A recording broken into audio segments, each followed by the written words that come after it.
Hi, Jen from Jen Michelle Coaching here, and today I want to talk about not taking less than what you deserve without words being required. For those of you new to my channel, I would love to invite you to subscribe. I release a video weekly. So let's start to break this down, where we have this idea that we need to speak everything.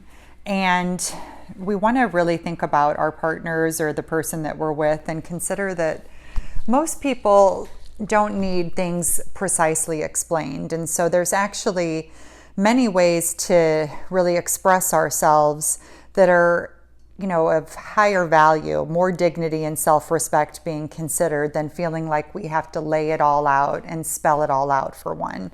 So the first thing that I would invite you to do to really convey your value is to neutralize your fear. How do we go about neutralizing fear?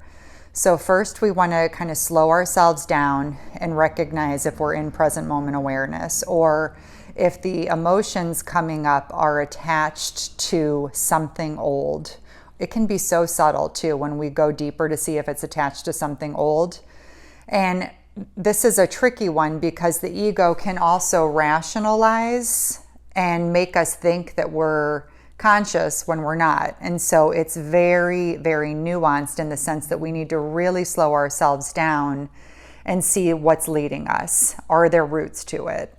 And if the answer is yes, we need to work through that before taking action on anything, right? So once we're in present moment awareness and we're in this moment in time versus kind of digging in the memory bank, looking at what happened in previous relationships, looking at what happened to us as a child, looking at, just school experiences, it could be anything. Once we've detached from anything that is associated with something old, it's then that we can begin to take action, right? But we have to hold ourselves to a high level of truth and high standards here. Otherwise, we start carrying the past into the future. Number 2, detach. Detach means that you are not over-investing in another person. You are not letting them know what a catch you are. You are not exaggerating your gifts or the areas where you are successful or have received accolades. You are really recognizing that I am enough and I do not need to let that lead. This is a conversation I have to have with my boys a lot because they're 11 and 7, soon to be 12 and 8. And they start to notice people in their peer groups exaggerate a lot of stories to over amplify or give it more exciting or impactful presentation. And so they were telling me a story about a young boy talking about something, and it just didn't sound right. It sounded very exaggerated. And so when they brought it to me, I pointed out that I have no proof, but it sounds like he exaggerated. And I shared with them that when we do that, it's from a space of insecurity. It's from a space of feeling like we have to perform or keep it exciting or interesting for others.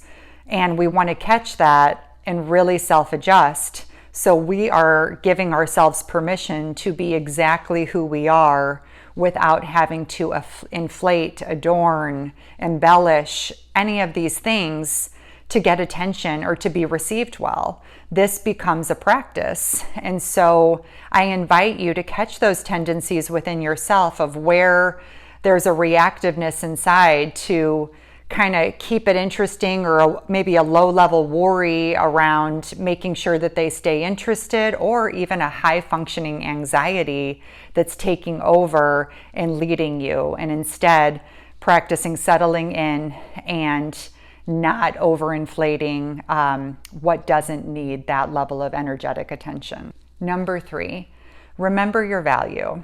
So 2 things I often see with men. Men know when a woman will wait, and they know when she won't. So if a man is lukewarm about someone and she knows that she will just wait and see if he changes, she'll be waiting years. I've seen this over and over again. If he is not sure what he wants and he knows that she is not going to stick around, he will figure out what he wants very quickly. And so we have to love ourselves enough to not compromise on our values and the things that are important to us. And if that means saying goodbye to someone who we see has tremendous potential, it means saying goodbye to someone who has tremendous potential to make room for what is a yes and what is aligned in an energetic match right now. This takes a lot of inner strength and surrender.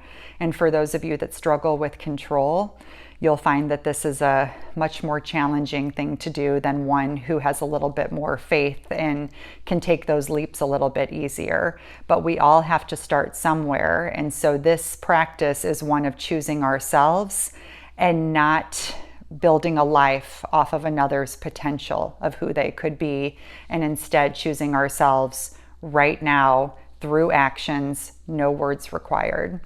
So I hope this supports you if you're going through anything where you're just really not showing up for yourself in the way that you know you could be. And if this speaks to you, please visit my site, jenmichellecoaching.com.